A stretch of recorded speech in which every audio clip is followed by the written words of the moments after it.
All right, hi English students. This is going to be a slideshow on naturalism. There it is, and I hope that you can see this great picture of me down here in the corner. No, that's Bear Grylls from Man vs. Wild, and he's looking pretty grisly, and he'll kind of be our narrator today, so to speak, for this PowerPoint presentation. But I want you to take some notes, and this is really important because I want you to connect this idea of naturalism to Jack London's To Build a Fire. And that is, I want you to take some of the principles and ideas of this ideology or this way of thinking about the world of naturalism and try to show how Jack London thinks this way. How is he a naturalist, and where do you see those connections?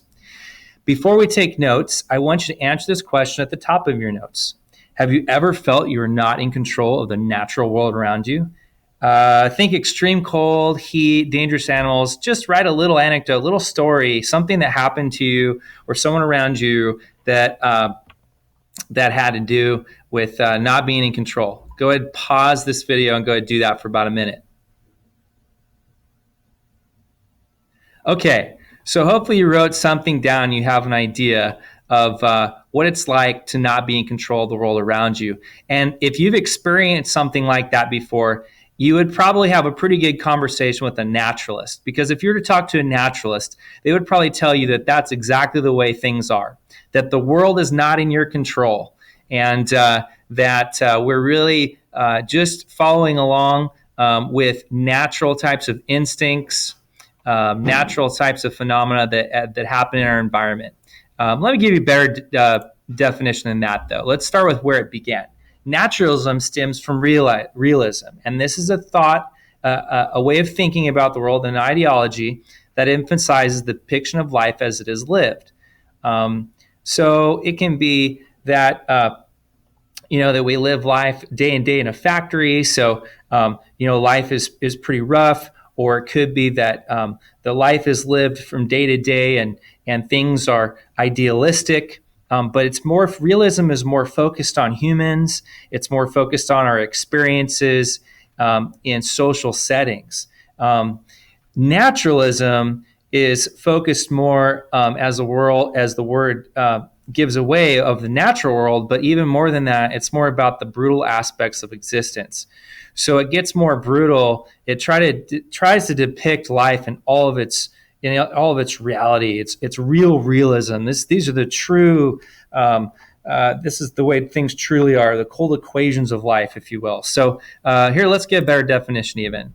Naturalism is an ideology, think of it this way, is an ideology that existed from the 1880s to the 1940s that attempted to apply scientific principles. You might want to underline that word, scientific principles of objectivity and detachment to its study of human beings.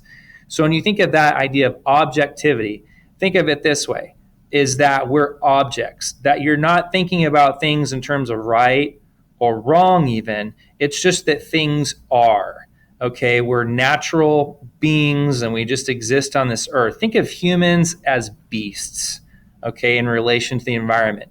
I'm no different than a cat or dog in most senses. Yes, I have a greater brain capacity, so I can make choices about my environment for in social settings.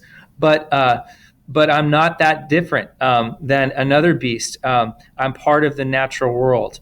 All right. There are four main principles of naturalism.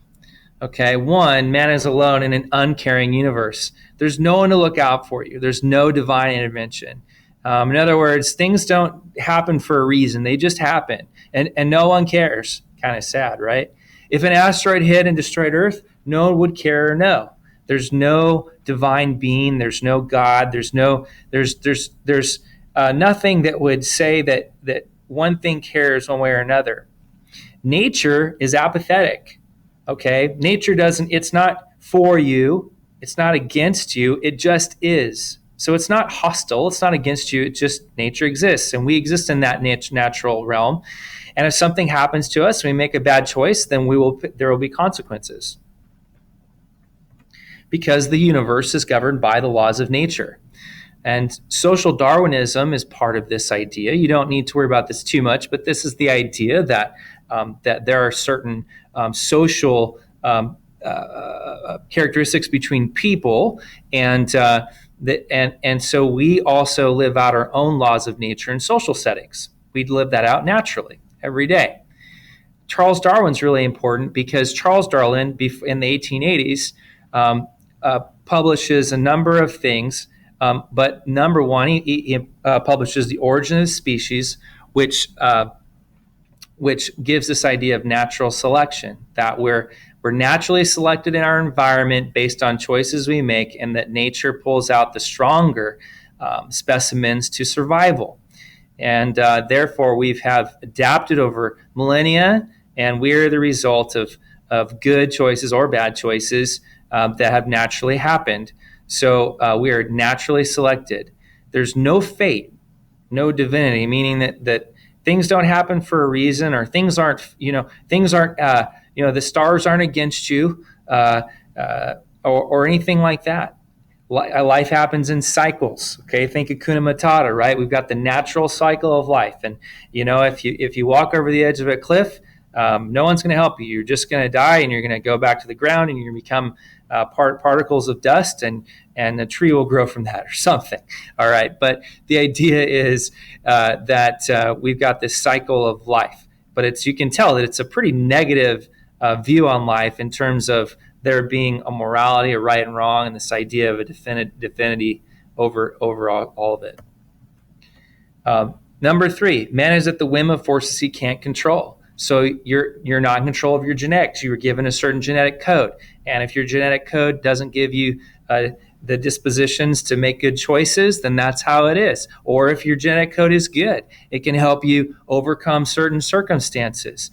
For example, if you're a dog, you're given, of course, these genetics that help you hear high-pitched things, and so you can react to that, or you can smell better, whereas a human can't do that. So you have certain advantages.